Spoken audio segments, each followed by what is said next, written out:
We shall commence this module by discussing about the foreign direct investment.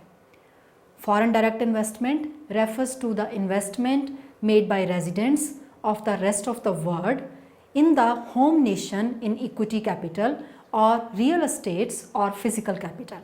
For example, if a European automobile firm sets up its automobile manufacturing units in India for the production of automobiles, then the amount spent by a European firm to set up its factories and plants is called the foreign direct investment. If an American businessman opens up a new joint stock company in India, then it is termed as examples of foreign direct investment. It should not be confused with foreign institutional investment, that is FII. Also called foreign portfolio investment, which is the investment made by the residents of the rest of the world in the stock market of the home nation. Although both FDI and FII are part of the foreign capital, but FDI is in the form of equity capital, so it remains more stable as compared to FII, which is in the form of debt capital, which remains highly volatile. As the economic conditions of the home country turns bad, FII starts moving out of the country. They exhibit herd behavior and are a friend of good weather. Inward FDI versus outward FDI. Inward FDI refers to the investment made by the multinational corporations in the host country. For example, if an London, UK based MNC set up a plant in San Francisco, US then from the viewpoint of US, it is an inward FDI. Outward FDI refers to the investment made by the home country in the rest of the world. For example, if US based multinational corporation sets up a plant in London, UK, then from the point of view of US, it is an outward FDI. However, in this chapter, we will keep our focus on inward FDI only. The determinants of FDI. Now the question arises, what factors determine the foreign direct investment in home country by the rest of the world? It is quite important to have the knowledge of set of these factors, because by improving these factors, more FDI can be introduced in the domestic economies. Various empirical studies reveal that foreign direct investment depends upon the size of the market in terms of consumers and sources of the raw materials for manufacturing final products to utilize the relatively cheap factor of the country as compared to the world, good economic prospectus and sound financial condition of the economy.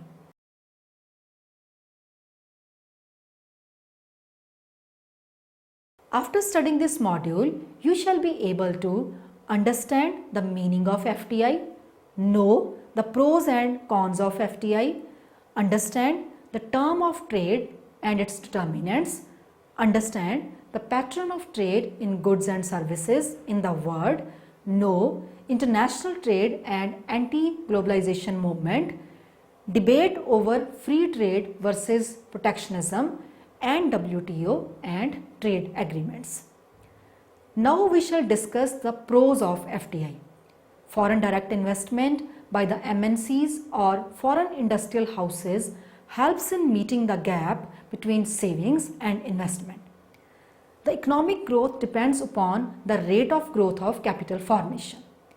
In underdeveloped economies, people are not able to save much of their income due to their low level of per capita income. So, the availability of foreign funds eases the domestic budget constraint. FDI also helps in maintaining the balance of payment in equilibrium. Developing economies generally export the agricultural and primary articles, while import heavy machinery, equipments and engineering and manufactured goods whose prices remain generally higher as compared to prices of the primary articles. Developing nations hence face the problems of balance of payment deficits. In this context, MNCs play an important role by financing import requirements for the production purposes, on their own and in this way help in reducing balance of payment difficulties. Foreign direct investment also helps in improving the technological progress and managerial efficiency.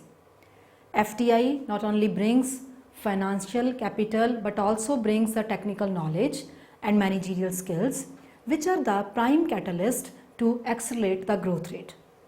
Technology used by the developing nation is old and outdated and proves to be costly, while MNCs utilizes the updated technology and improve the skills of their workers using training and skill development programs. Like international trade, FDI ensures full utilization of resources available in the economy. FDI brings the economy closer to the or on the production possibility frontier of the nation. The most important feature of foreign direct investment is that it is not the debt capital for the country like borrowings and FII. It is the equity capital of the nation and therefore is not volatile like other components of the foreign capital. FDI is the more stable and ensure more certainty in the economy. Moving on, the cons of the FDI. Although there is a theoretical argument that foreign direct investment by MNCs helps in promoting competition in the domestic economy, but sometimes this competition is so intense that it endangers the existence of domestic producers. Once the domestic competition is over, MNCs may hike the prices and exploit the consumers. Although we have discussed earlier that FDI made by the MNCs eases the balance of payment difficulties, but MNCs do repatriate their profits and royalties to their home nations. Generally, salaries and perks given by the MNCs are quite high and return in terms of foreign currency put a pressure on the balance of payment situation. Foreign direct investment by MNCs may not always lead to the increased employment of the domestic workforce. These MNCs sometimes employ the men of their own countries and do not even share their new technology with the domestic producers. FDI is said to be responsible for accentuating the industrial imbalance in the country. Real investments by the MNCs takes place at those places which are abundant with natural endowments and factors of production and large markets. These are generally the areas which are already well developed from industrial point of view, while the other backward areas now become more backward in a comparative sense. Foreign investments take place in those products which are generally used by upper income class group. The products like Cadbury, Uncle Chips, Pepsi etc. are not important items for the poor class. The lower income class is more interested in the availability of the primary food articles which are prime cause of inflation in the resource constrained developing economies. MNCs are the giant corporation having immense money power. They can impose a threat to the sovereignty of the nation. Let us now understand trade as a source of aggregate demand for the economy. No economy in today's world can be called a closed economy. Trade is an important aspect for all the nations. Trade relations are not the new phenomena, but they have in existence from times of Indus Valley civilization of Mesopotamia, etc. Recall the equation of planned aggregate expenditure, that is AD is equal to C plus I plus G plus X minus M, where AD is the aggregate demand, C the private consumption expenditure, I the investment demand, G the government expenditure, and X minus M refers to the net aggregate demand in real terms for domestically produced goods and services. So for any, the aggregate demand is affected by the size of net trade. Higher the value of net trade, higher will be aggregate demand. The ratio of the sum of export and import to gross domestic product is the degree of trade openness of the economy. For an inward oriented economy, this ratio seems to be relatively lower, while for the outward economies, this ratio seems to be relatively higher as shown in the diagram below. The aggregate expenditure or demand is given by C plus I plus G and C plus I plus G plus X minus M in case of closed economy and opened economy respectively. The equilibrium level of output Y1 is higher in the open economy than equilibrium level of output Y2 in the diagram. Moving on to the theories of international trade. There are two basic concepts in the international trade theory, viz. Absolute advantage and comparative advantage. A country is said to possess absolute advantage if it uses least amount of resources to produce that commodity. So the basis of trade is comparative advantage and not the absolute advantage. Various explanations have been given for the sources of comparative advantage like Ricardian theory, Heckscher-Ohlin theory, increasing returns to scale, etc. Heckscher-Ohlin theorem states that a country will export the goods whose production requires intensive use of abundant and cheap factor in the nation. On the other hand, it will import the goods whose production requires the scarce and expensive factor in the country. For example, if a country is labor abundant and capital scarce, then it will export the labor intensive commodity, say cheese, while it import capital intensive commodity, say manufactured cloth. Free international trade equalizes the product prices both in absolute and relative sense. Not only the product prices converge, but the factor prices also converge both in absolute and relative sense. This is often called factor equalization theorem. Free trade is in fact a substitute of international factor mobility. Although international trade is subject to some tariff and non-tariff barriers, tariffs are imposed to protect the domestic producers, that is, to give them nominal and effective rate of protection. The spirit of protectionism is still alive in the current world in the presence of World Trade Organization. International trade between the two nations does not necessarily mean that two goods exported and imported are altogether different or belong to different industry. For example, if India exports wheat to US and imports computers, so this trade is called inter-industry trade, while the trade belonging to the same industry with product differentiation is called the intra-industry trade. For instance, if Germany exports German-made cars to US but at the same time also import US manufactured cars, this is example of intra-industry trade. Economies of scale also explain a good part of intra-industry trade. It is the increasing returns to scale that causes fall in the cost and hence price of the commodity and forces the country to focus on new specialized products. Most of the world trade now occupies a major share of intra-industry trade.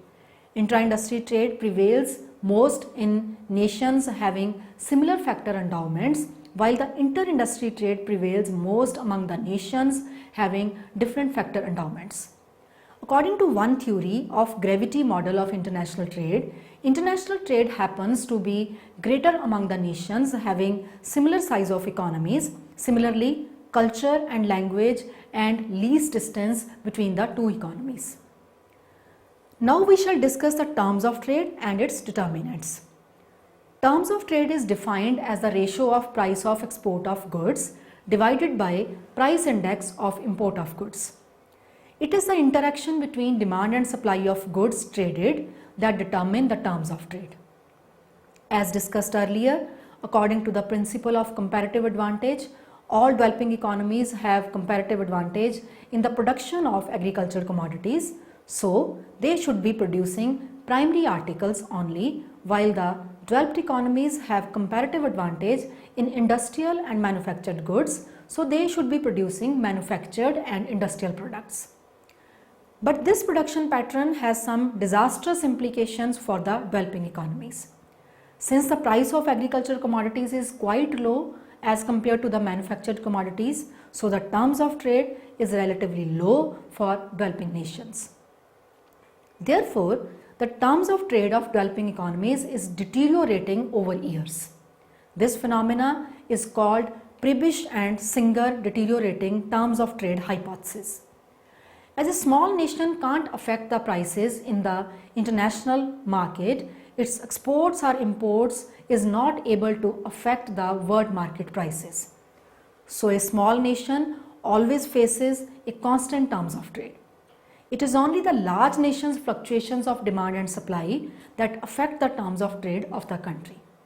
There are various types of terms of trade in the international trade theories. Simple terms of trade are Px upon Pm. It is simply the ratio of price of exports to price of imports, where Px refers to the price index of exports and Pm refers to the price index of imports. Income terms of trade, that is I is equal to Px upon Pm multiplied by Qx. It means the exports based capacity to import, where Qx refers to the volume index of exports. Singleton's terms of trade, that is S is equal to Px upon Pm multiplied with Zx, where Zx refers to productivity index of exports. S means the amount of imports the nation gets per unit of domestic factors of production embodied in its exports. Double's terms of trade, that is D, which is equal to Px upon Pm multiplied by Zx upon Zm into 100, where Zm refers to productivity index of import. D measures how many units of domestic factor embodied in the nation's exports are exchanged per unit of foreign factors embodied in its imports. Moving on to international trade and anti-globalization movement. The labor union of high-wage nations like US, UK, Germany, France, etc. oppose the free labor movement in the nation. There is a strong opposition from the workers of industrialized economies having high productivity, which receive high wage rate as compared to low wage paid in the developing nations characterized by low productivity. This movement is called anti-globalization movements. Given the political pressures and strong lobbying by the labor union of the industrialized economy, their governments have to pass the legislation to restrict the labor flow, especially unskilled workers from the developing economies. In this case, initially high wage nation becomes worse off while low wage nation becomes better off. Trade makes the two economies better off in overall sense, but it does not affect the economic agents equally. So, trade increases the welfare of some people while it hurts the other sections of the economy.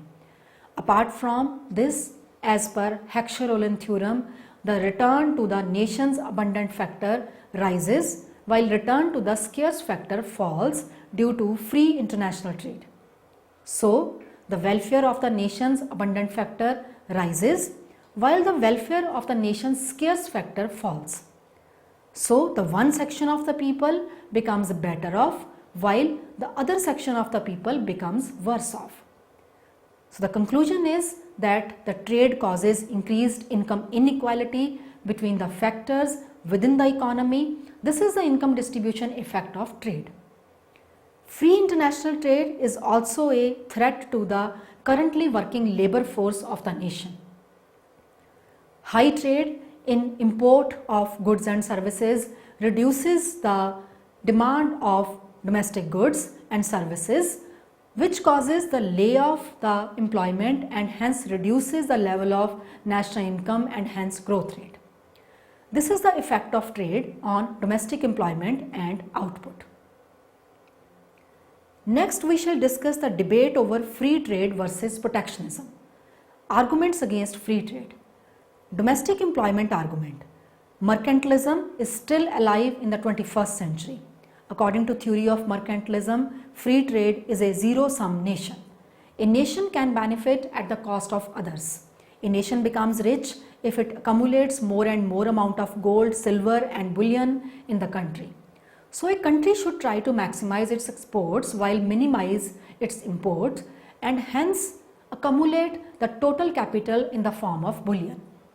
Mercantilists believe that wealth accumulation is necessary for the payment of wages, for employing large armies and protecting domestic employment. The domestic employment argument is still valid today that foreign goods compete with the domestically produced goods and reduce the value of multiplier through leakages, that is imports. Anti-globalization argument. High wage nations oppose the free international trade as they know that international trade leads to equalization in factor prices. Income distribution effect argument. This is an argument for the free trade as it is beneficial for all the nations.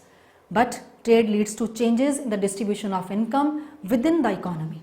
As per Heckscher-Ohlin theorem, the return to nation's abundant factor rises while the return to the scarce factor falls due to free international trade, resulting in inequalities. This is called income distribution effect argument. Terms of trade argument. Nearly all nations use trade barriers like tariff and non-tariff barriers to restrict the volume of trade. In fact, the imposition of tariff improve the country's terms of trade, and hence improved terms of trade with trade barrier is good for a nation. Infant industry argument. In the initial stages of the development, all sectors of the economy are not equally strong to compete with the foreign sector as they are in their infant stage. They require the subsidy support from the government and protection from foreign competition through tariff on import or custom duties. Once these sectors become mature and strong enough, they can be open up to the foreign competition. Arguments in favor of free trade. Free trade maximizes the joint production of the output through specialization, in contrast with the case of autarky, for example, where a nation's production possibility frontier happens to be the consumption possibility frontier. International trade leads to a right shift in the consumption possibility frontier, providing vast set of consumption choices. Free trade leads to increased competition and hence reduces the prices of goods and factors of production in the international market. The results of increased competition are more desirable compared to less competition. Trade also helps in improving the international relations between the nations. Strong economic relations are today the most important factors in the foreign policy of all nations as compared to any other factor. Trade also helps in accelerating the capital growth rate of the nation. It also helps in import of capital goods and in borrowing from other countries to finance import of capital goods. It also helps in importing the new technology, which is the key source of economic growth. Moving on to WTO and trade agreements. Globalization of agriculture, that is AOA or Agreement on Agriculture. Agreement on Agriculture refers to the commitments for long-term agricultural reforms of agriculture trade and domestic policies over the years with a focus on trade liberalization in agricultural trade. It provides a provision of providing market access, regulating domestic support, and containing export subsidies. AOA requires that the non-tariff barriers should be replaced by the tariff barriers and abolished gradually. It required the tariff to be reduced by a simple average of 36% by the developed nations over 6 years ending over 2010 and by a simple average of 24% by the developing nations over 10 years ending 2004. The second most important component of AOA is to reduce the domestic support. AOA divides the subsidies into trade distorting subsidies and non-trade distorting subsidies. All trade distorting subsidies are called amber box subsidies, while the non-trade distorting subsidies are categorized into green box, blue box, and special and differential box. The green box includes the assistance like research and extension, marketing information, rural infrastructure, etc. The support under green box is excluded from any reduction commitments and is not subject to any upper limit. The support under blue box includes the deficiency payment from the government, etc. is also exempted from any reduction commitments, but it has an upper limit. The special and differential box includes investment subsidies, subsidies on various agricultural inputs, etc., which are subject to reduction commitments. On the issue of export subsidy reduction, the developed countries were supposed to reduce the volume of subsidized exports by 21% over 6 years and the budgetary expenditure for the export subsidies by 36% with respect to the base period 1986 to 90.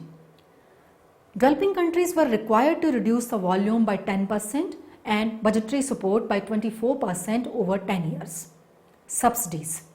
Subsidies have been an important area of discussion in the international economics. Before we go ahead with the actual issues of subsidies in the context of international trade, the main effects of subsidies is to reduce the amount of cost. So any subsidy received by a seller of a good or producer of a good reduces his cost and he can sell the commodities at lower prices as he gets a part of cost from government as subsidy. The idea of subsidies given to producers is to encourage them to produce the subsidized good and increases the market share of producers by underpricing the other producers in other economies.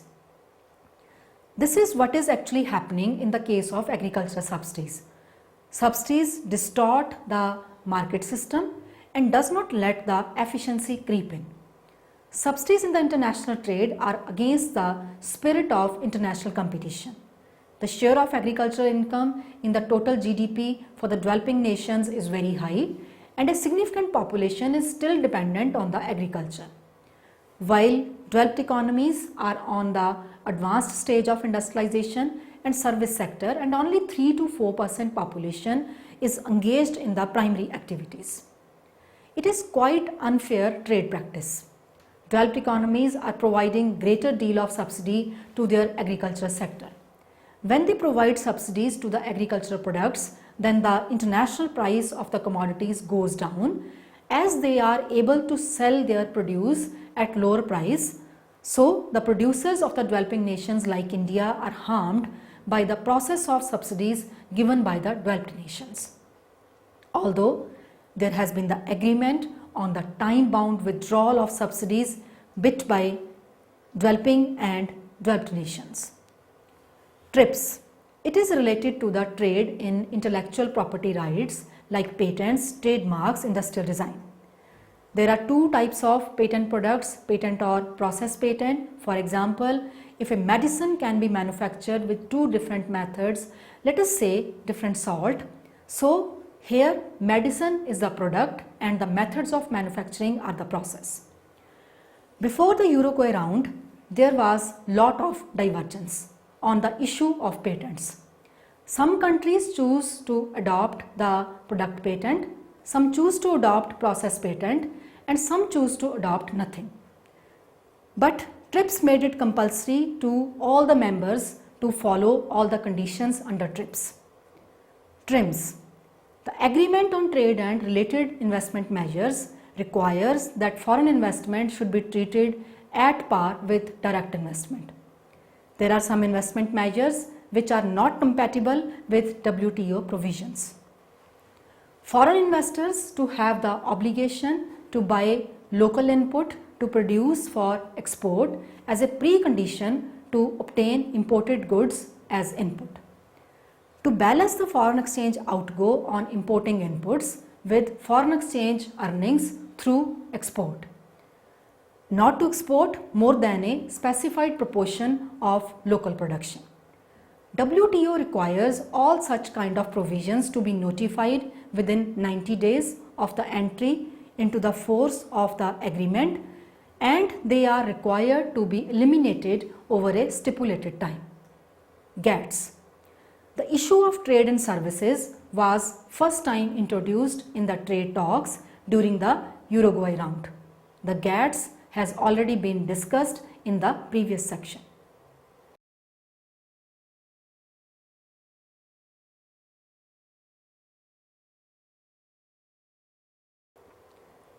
Now let us summarize what we have learnt in this module. Foreign direct investment refers to investment made by residents of the rest of the world in the home nation in equity capital or real estate or physical capital. FDI has various pros and cons. There are two basic concepts in the international trade theory, viz. Absolute advantage and comparative advantage. According to one theory of gravity model of international trade, International trade happens to be greater among the nations having similar size of economies, similar culture and language, and least distance between the two economies.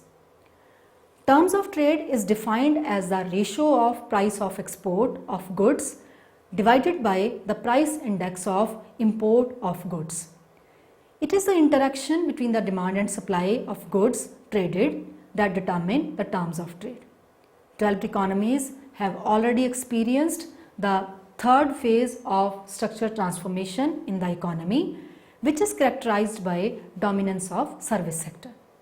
Major trade services are banking, insurance, health facilities and education facilities, legal and accounting services, etc.